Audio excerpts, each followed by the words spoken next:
As bolhas econômicas nos acompanham desde o nascimento do capitalismo. E, segundo o autor Dominic Strauchan, neste momento, vivemos uma das maiores bolhas da história. Embora todas as bolhas sejam diferentes de uma forma ou outra, todas compartilham alguns aspectos importantes que podem nos ajudar a compreendê-las, analisar o mercado e garantir nossa proteção. Hoje vou compartilhar com vocês as 5 melhores lições deste livro, chamado The Economic Bubbles, ainda sem tradução para o português. Dica 1. O papel do governo. Na economia de hoje, os ciclos de mercado são afetados por algo chamado impressão de moeda.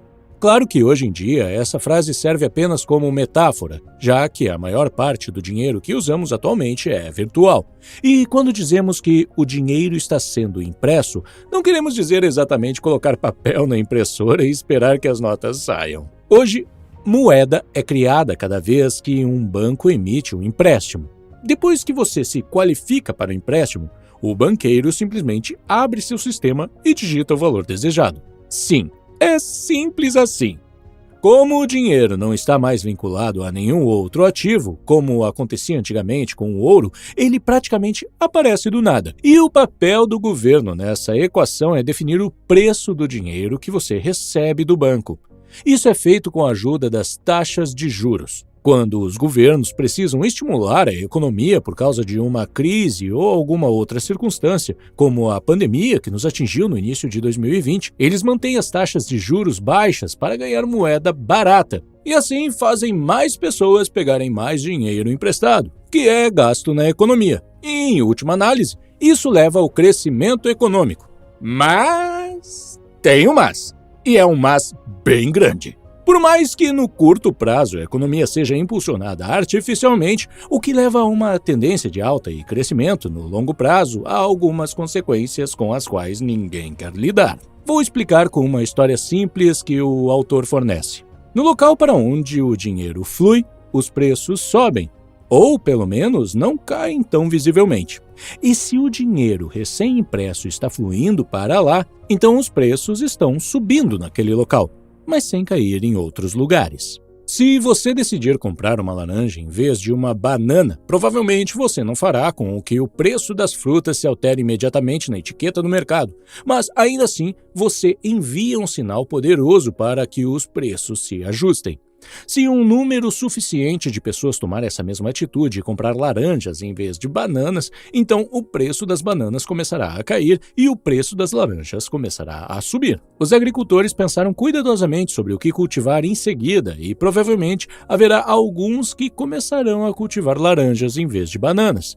No caso da agricultura, isso pode levar algum tempo e a produção se ajusta lentamente, mas em alguns mercados acontece quase imediatamente. Para entender como as bolhas econômicas funcionam, vejamos essa situação em que a impressão de moeda entra em jogo. Quando imprimimos dinheiro novo, as pessoas têm mais recursos para gastar, então enviam sinais que causam mais impacto no mercado. Assim, a demanda aumenta. Quando a demanda aumenta, a oferta aumenta junto. O problema é que nada é de graça. O dinheiro foi criado artificialmente na forma de empréstimos baratos ou simplesmente sendo distribuído para pessoas necessitadas. Como as pessoas receberam esse dinheiro extra basicamente de graça, sem nenhuma troca real de valores, agora podem gastá-lo e enviar sinais ainda mais poderosos para as etiquetas de preço e, em geral, para toda a economia. Então, o aumento do preço das laranjas leva a uma maior produção. Para isso, precisamos empregar mais pessoas e comprar mais máquinas, e o preço delas também vai subir. Assim, os custos trabalhistas e outros custos em toda a economia aumentam. Com os salários mais altos, as pessoas gastam mais e os preços sobem ainda mais. A inflação também está subindo. E agora o governo tem duas opções. Ou manter as taxas de juros baixas, o que acabará por resultar em um estado de hiperinflação, ou aumentar as taxas de juros para desacelerar a inflação, o que resultará num arrefecimento do crescimento econômico e colocará o país em risco de crise. É uma faca de dois gumes. Confira o quadro abaixo. É um gráfico que mostra a evolução das taxas de juros nos Estados Unidos nos últimos 70 anos. As áreas cinzentas mostram momentos em que os Estados Unidos passavam por uma crise. Repare no gráfico, você vê alguma correlação? Segundo o autor, quando simplificamos a situação em torno das taxas de juros, podemos dizer que quando as taxas de juros caem, a bolha econômica está sendo inflada, e essa bolha vai estourar quando as taxas de juros começarem a subir, que infelizmente é exatamente a situação que estamos vivendo agora. Aumento nas taxas de juros após um longo período de impressão descarada de moeda e financiamentos com baixas taxas de juros. Preciso dizer que isso não significa que necessariamente uma tendência de baixa está chegando, mas, baseando nas últimas 2 décadas, é um bom indicador. Dica 2. Mania das tulipas. Entre 1634 e 1637, na Era Dourada holandesa, experimentamos a primeira bolha especulativa conhecida e bem documentada da história. Durante esse período, em pouco menos de 3 meses, os preços das tulipas subiram quase 6.000%. Para você ter uma ideia real do que isso significa, se você comprasse tulipas por $100 em novembro de 1636, você estaria bilionário em fevereiro do ano seguinte. No topo da bolha, a Viceroy, que era uma espécie especial de tulipa, estava sendo vendida pelo preço de 5 casas medianas na época. Embora muita gente, muito dinheiro estivesse envolvidos nessa bolha especulativa de tulipas, felizmente ela não teve um impacto econômico significativo depois de estourar. Mas é perfeita para exemplificar o fenômeno socioeconômico e o comportamento das pessoas. Embora a bolha das tulipas tenha sido bem fácil de detectar, de acordo com o autor, a maioria das bolhas é bastante difícil de prever, com a maioria sendo confirmada somente depois que elas finalmente estouram. No entanto, existem alguns fatores que podem nos ajudar a decidir. Por exemplo, em 1999, um analista imobiliário observou que sempre que o edifício mais alto do mundo era construído ou iniciado, uma crise chegava. A bolha estoura. No pânico financeiro de 1907 foi o edifício Singer. O Empire State Building ficou pronto antes da Grande Depressão, que começou em 1929. As Torres Gêmeas antes do colapso de 1973 e as Torres Gêmeas Petronas da Malásia durante a crise asiática de 1997. Mal sabia um analista que o Burj Khalifa começaria a ser construído e quase não terminaria por causa da crise financeira que veio em 2008. E você provavelmente não ficará feliz quando eu lhe disser que o Jeddah Tower, um edifício de 1 quilômetro de altura na Arábia Saudita, está prestes a ser completado. Dica 3. Inflando a bolha. Bolhas financeiras são criadas quando as pessoas se endividam demais. E como é possível que as pessoas façam isso? Qual é a motivação delas? Hyman Minsky foi um economista norte-americano que viveu na segunda metade do século XX e criou a teoria da bolha de inflação. Ele dizia que o motivo da existência das bolhas é o acúmulo de dívidas irracionais. Existem 3 tipos de devedores: investidores, especuladores e jogadores. Eles variam de acordo com o quanto da dívida eles conseguem cobrir com o retorno do investimento para o qual pegaram dinheiro emprestado. Os investidores são um modelo de tomadores de empréstimo. Eles pegam dinheiro emprestado em um investimento que lhes rende o suficiente, não apenas para pagar os juros, mas para se livrar gradualmente da dívida. Os especuladores estão em uma situação pior. Eles tomam emprestado em um investimento que lhes rende apenas o suficiente para pagar os juros, que incorrem sobre o valor original do que eles tomaram emprestado. Assim, eles não vão à falência, mas continuam empurrando a dívida para frente, sem perspectiva de pagamento. O pior grupo são os jogadores. Eles não podem pagar nem os juros, nem o valor principal. Eles simplesmente pedem dinheiro emprestado para investir e esperam que o preço do que eles compraram suba para o valor que lhes permita pagar as dívidas e ganhar algum dinheiro extra. Aqui está um exemplo simples desta situação, com imóveis. Digamos que você faça um financiamento para comprar um apartamento e precise pagar parcelas de R$1.000 por mês. Se você colocar o apartamento para alugar por R$1.500 por mês, você estará na primeira categoria, um investidor. Porque isso permitirá que você pague o financiamento, cubra outras despesas relacionadas ao apartamento e deixe-o com algum fluxo de caixa extra a cada mês. Mas se o mesmo apartamento gerasse apenas R$ 500 de aluguel por mês, seria apenas o suficiente para cobrir os juros e você seria forçado a estender o prazo de pagamento. Assim, você estenderá o financiamento por muito mais tempo e provavelmente terá que complementar os pagamentos do financiamento com suas outras fontes de renda. Nesta situação, você seria o especulador. E se você comprou um apartamento por essa quantia de dinheiro e ele não pode ser alugado e não gera nenhum fluxo ou um fluxo insignificante de caixa mensal, você não apenas nunca pagará o financiamento com o produto desse investimento, mas também não vai pagar os juros sobre ele. Você só ficará esperando que o preço do imóvel que você comprou aumente tão significativamente, de preferência em um tempo bem curto, para que você possa revendê-lo e reembolsar o financiamento, além de ganhar algum lucro extra com a venda. Você está baseando seus pensamentos na pura mentalidade de jogador. Agora podemos identificar o momento em que a bolha estoura, o chamado momento Minsky. O momento Minsky chega quando o ativo em que os apostadores estavam apostando se move apenas ligeiramente contra eles. Às vezes, mesmo um pequeno movimento contra o mercado pode iniciar uma avalanche e causar o colapso final. A razão por trás disso é que os jogadores assumiram tanta alavancagem na forma de dívida que apenas uma pequena redução pode forçá-los a vender. Neste momento, a pirâmide começa a desmoronar. Hyman Minsky acreditava que é o nosso cérebro animal, nossa ganância e medo que causam o inflar e estourar das bolhas. Sempre que o dinheiro flui para algum lugar, os preços aumentam, e isso se intensifica ainda mais se esse dinheiro veio de empréstimos. Isso atrai os especuladores que injetam ainda mais capital e os preços sobem ainda mais. Agora, nesse momento, os jogadores veem uma oportunidade e como eles têm o Fear of Missing Out, também conhecido como FOMO, eles entram no jogo, na esperança de não perder a onda, e colocam seu dinheiro lá também. E agora, sempre que alguém sai de sua posição, os jogadores começam a falir e levam consigo os especuladores. E no final, muitas vezes, até os investidores, que não fizeram nada de errado. Minsky diz que o sistema inteiro é baseado em empréstimos, que são baseados nos sentimentos das pessoas sobre o futuro. Se as pessoas veem o futuro com otimismo, então tudo aumenta, mas se são pessimistas, tudo cai. As pessoas, especialmente as ricas, detêm enormes somas de dívida em comparação à sua renda.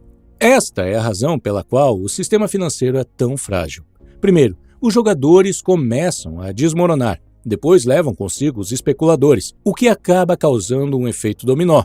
E, finalmente, acaba com a queda de algum dos grandes jogadores, os investidores, o que causa o verdadeiro crash. Mesmo que os jogadores e especuladores sejam os que iniciam o crash, eles não têm uma quantidade tão alta de dinheiro investido para causar uma crise por si mesmos. Eles estão aqui apenas para estourar a bolha. Os investidores têm a maior quantia de dinheiro, portanto, a maior quantidade de dívida, e podem causar a recessão real. De um modo geral, quanto maior a dívida das pessoas, mais frágil se torna o sistema, pois até mesmo um pequeno arrefecimento pode iniciar uma crise. Então, para resumir, em tempos de juros baixos e dinheiro barato, todos os três tipos de devedores são obrigados a investir em algo: investidores, especuladores e jogadores. O crescimento se reverte em declínio quando o governo aumenta as taxas de juros para combater a inflação. Os jogadores, então, começam a vender seus investimentos. E aí está o momento Minsky. O crash chega. Dica 4. A bolha de tudo. Segundo o autor, estamos em uma bolha agora pelas mesmas razões que estivemos no passado quase todas as vezes, por causa da impressão de moeda. Infelizmente, ainda não aprendemos nossa lição e, desta vez, as consequências podem ser ainda piores do que já foram. 40% do dólar americano que está em circulação agora foi impresso durante os últimos 2 anos. A pandemia de 2020 fez com que as economias mundiais desacelerassem. Muitas pessoas perderam seus empregos e, como consequência, os governos de todo o mundo decidiram resolver esse problema imprimindo dinheiro, ou seja, ofertando dinheiro barato. Infelizmente, isso resolveu apenas o problema de curto prazo e criou um problema muito maior de longo prazo. E estamos prestes a começar a pagar o preço. Basta dar uma olhada no gráfico na tela. Ele mostra o desenvolvimento do índice Nasdaq, que é um dos 3 maiores índices dos Estados Unidos e é composto pelas 100 maiores empresas tecnológicas. Ele mostra o desempenho geral do mercado e, até este ponto, ele mostra como a economia estava indo. Mas agora está diferente. As 3 últimas recessões são mostradas na cor cinza. Como você pode ver, durante a bolha.com e a grande recessão, o mercado caiu. O que faz sentido, porque as pessoas perderam empregos, a economia desacelerou e as empresas não estavam indo tão bem quanto antes. Por isso, as ações estavam em queda. Mas e o enorme rally que começou em 2020? Do ponto mais baixo da pandemia ao ponto mais alto, o índice Nasdaq obteve um retorno impressionante de mais de 150% em menos de 2 anos. É realmente um resultado real da produtividade crescente, da invenção de novas tecnologias, do melhor uso dos recursos naturais e humanos? Ou será que encontramos alguma nova fonte natural mágica? Ou é tudo apenas uma bolha? Uma bolha de tudo? Podemos ter certeza de uma coisa. O novo dinheiro que entrou na economia do nada criou uma bolha em algum lugar.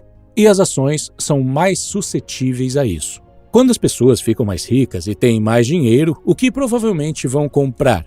Alguns deles podem comprar um carro novo, outros um pouco mais de comida, mas, mais cedo ou mais tarde, seu dinheiro fluirá para o mercado de ações. Nós não aprendemos nossa lição. Dica 5. Como você pode se preparar? Por fim, vou te falar sobre os 5 principais conselhos que o autor dá para você se preparar para o que está por vir. Conselho número 1. Dinheiro não é lixo. Dinheiro é rei. Em muitos dos meus outros vídeos, você pode ter ouvido uma opinião completamente oposta sobre dinheiro de papel, que dinheiro realmente é lixo. Você deve ter em mente que diferentes autores têm opiniões diferentes e também ter em mente que este autor se refere a dinheiro é rei durante e logo antes de uma crise nos atingir. Hoje em dia, tem muita gente espalhando o alarmismo com a famosa frase cash is trash, que significa dinheiro é lixo. Mas antes, pergunte-se o seguinte: quem diz essas frases para você? É o corretor de imóveis local ou o cara do banco que está te oferecendo para comprar ações? É definitivamente verdade que o dinheiro está perdendo valor em tempos de alta inflação e você definitivamente deve ter alguma parcela do seu patrimônio investida no mercado quase o tempo todo. Mas você sabia que Warren Buffett detém 144 bilhões de dólares em dinheiro agora através de seu conglomerado de investimentos Berkshire Hathaway? Isso representa cerca de 25% de todo o seu portfólio. Por que ele faz isso? Ele quer estar pronto quando o ouro começar a chover. Em outras palavras, ele quer estar pronto quando o mercado entrar em queda e ele quiser comprar empresas valiosas com desconto. Como ele mesmo disse certa vez: quando estiver chovendo ouro, pegue um balde, não um dedal. Conselho número 2. Livre-se das suas dívidas. As bolhas se sustentam em dívidas e, se você está endividado, você não terá o controle total sobre sua vida. Livrar-se das dívidas não é fácil se você se acostumar a elas, mas é muito importante que eu diga: dívida faz muito sentido se você está esperando uma inflação alta e não é dependente da dívida. E melhor ainda se você tiver uma taxa de juros fixa em seu financiamento por muitos anos. Isso significa que mesmo que o mercado entre em queda, você ainda terá o mesmo pagamento mensal que lhe permitirá ter mais estabilidade e previsibilidade em sua vida. Mas se você não tem uma taxa de juros fixa em seu financiamento, ou se a taxa fixa vai acabar em alguns anos e você sabe que o mercado não está bom devido à impressão de moeda, pense em refinanciar sua casa agora mesmo.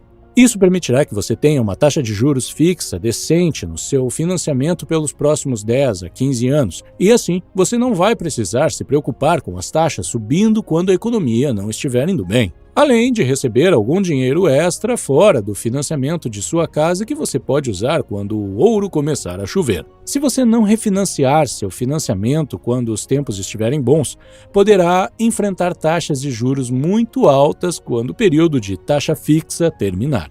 Conselho número 3. Você não precisa ter uma casa a todo custo. Na maioria dos países europeus, possuir uma casa é um dos maiores planos de vida que a maioria das pessoas tem.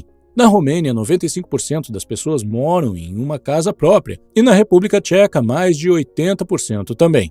Em contraste, na Alemanha, a maioria das pessoas mora de aluguel.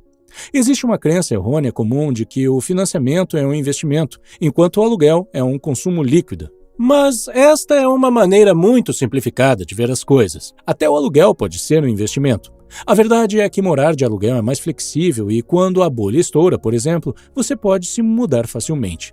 Este é um investimento que pode render. Também está estatisticamente comprovado que as pessoas que moram em casa própria são mais propensas a estarem desempregadas. E uma das razões para isso é a maior flexibilidade das pessoas que moram de aluguel, em vez de em casa própria. Quem possui uma casa fica preso e isso reduz suas oportunidades no mercado de trabalho, resultando em menos opções e mais tempo sem emprego, se você for demitido. Então, no geral, sim, é lógico e faz sentido possuir sua própria casa, se você tiver dinheiro para isso, mas também não é vergonhoso morar de aluguel e pode ser uma escolha sábia.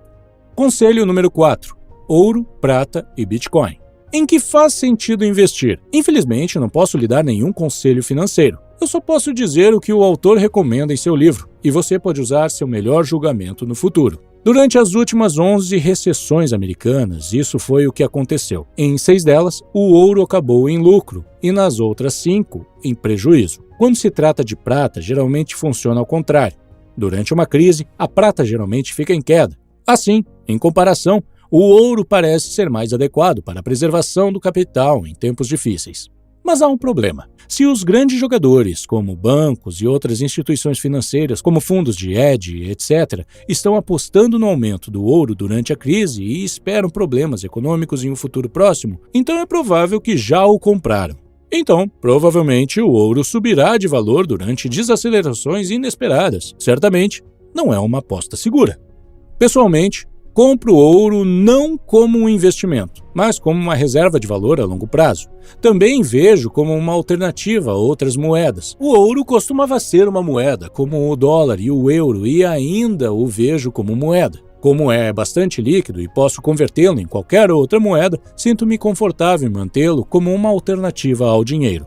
Eu compro online e depois guardo fora do país, além de comprá-lo localmente e guardá-lo fisicamente. Online, eu compro através de uma empresa suíça de renome mundial chamada Gold Avenue. O envio é bastante fácil dentro da Europa, mas fora da Europa pode ser um pouco mais difícil. Eu, pessoalmente, os uso porque quero armazenar alguns dos meus metais preciosos fora do país e também poder vendê-los rapidamente. Esta empresa oferece ótimas opções de armazenamento e venda instantânea, se necessário. Vou colocar o link para o site da empresa na descrição do vídeo caso tenha interesse. Para ser transparente, este link é um link de afiliado e se você decidir comprar alguns metais preciosos lá através do meu link, receberei uma pequena comissão que me ajudará a manter este canal por mais muitos anos. Obrigado!